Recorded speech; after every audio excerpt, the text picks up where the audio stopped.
Tervetuloa! Se on nyt sitten tämä toinen melkein viimeinen video, tai luultavasti viimeinen video ennen vaaleja nyt sitten käsillä. Ja nyt lähdetään ihan vaan siitä Jaro, että minkälainen nyt on tunnelma. Niin Tapi, tunnelma on ihan hyvä, kieltämättä odottava ja sunnuntaisesti tietää miten käy, mennäänkö läpi vai ei. Se on kansan käsissä nyt tätä asiaa.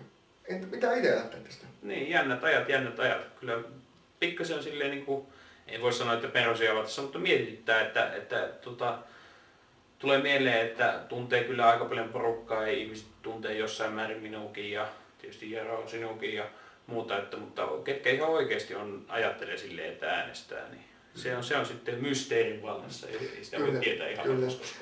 Tämmöinen mielenkiintoinen ajankohtainen asia on tästä että näitä päiviltä on tullut kova tutkimustulosta siitä, että ihmiset äänestävät kuntavaaleissa ihmistä, jotka puolueet. Se on mielenkiintoinen seikka. Eduskuntavaaleissa on enemmän tämmöinen puoluesidonnaisuus, että tämä on jännä juttu. Että nyt samanlaiset ihmiset käyvät äänestämässä. Ja perustelen tällä tämmöisellä historiallisella faktalla, että minun isoisäni syntyi 1886. Ja tuollahan Suomi kuului Venäjän autonomisena osana ja huomatkaa, ei ollut äänioikeutta. Joten siitä ei ole pitkä aika. Käykää äänestämässä. Niin, tärkeää ja tietysti kyllä se on ihan hieno juttu, että äänestetään juurikin ihmistä.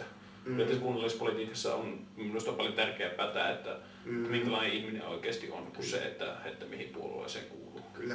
Ja se on tätä kolmessa suuressa ja kenties joksikin kauniissa puolueessa, niin kyllä ne erot valtuutettujen sisällä Savonlinnassa on tavattoman suuret. Siis puolueesta löytyy hyvin erilaisia ehdokkaita, että varmaan löytyy kaikille sopiva, ainakin suurimmissa. Tietysti pienimmissä ryhmissä. Vihreät on nyt onneksi olkoon heille niin laajentanut niin ehdokkaita määrää. Se on oikein hyvä demokratian kannalta. Niin löytyy kaikenlaisia ehdokkaita varmasti, että varaa on mistä valita. Ja kattokaa vaalikoneet, miettikää ihmisen käytöstä, perehtyneisyyttä ja muuta tämmöistä. Ehkä työhistoriaa ja kaikki muuta tämmöinen kannattaa miettiä sitten. Mutta jos itse en olisi ehdolla, niin kyllä minun olisi helppo löytää hyviä ehdokkaita. Olisi useita, mitä voisi äänestää varmasti. Kyllä varmasti. Ja kyllä varmaan yksi semmoinen, mikä kanssa on tärkeä ehdokkaassa mun mielestä on se, että miten hyvin hän pystyy sitoutumaan. Kyllä, sitoutuminen on näihin asioihin. Että kuitenkin se, että ollaan oikeasti kiinnostuneita asioista, niin se on hirveän tärkeää. Vähän surullista on kunnallisdemokratian kannalta se, että muutamat valtuutetut ovat aika haalailta tai pliisuja olleet 3,5 vuotta ja 2 kuukautta ennen vaaleja aktivoidutaan sitten ja luvataan suurin piirtein. Mutta velat saataviksi, niin ei se ehkä ihan niin tämä elämä toimi valitettavasti.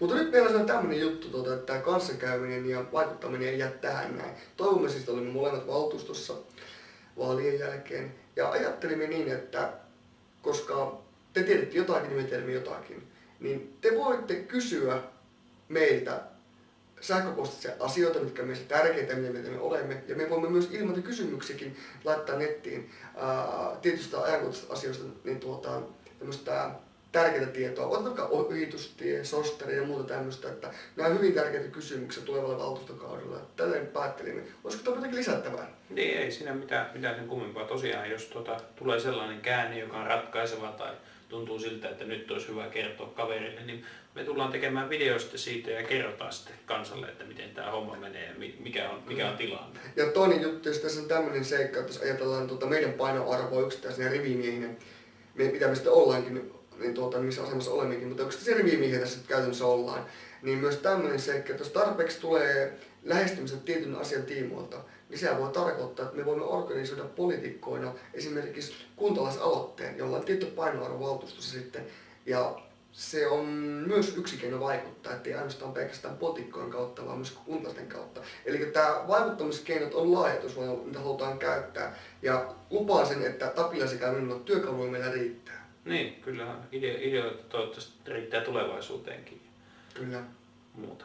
Lähdetään tästä näin eteenpäin. Käykää nyt ihmiset ihmeessä äänestämässä, vai jos ei meitä, niin sitten jotain muita, mutta toivottavasti meitä. Kyllä. Niin nyt voi toivoa joulun 2 kuukautta. Ei mitään muuta kuin moi! Moi moi!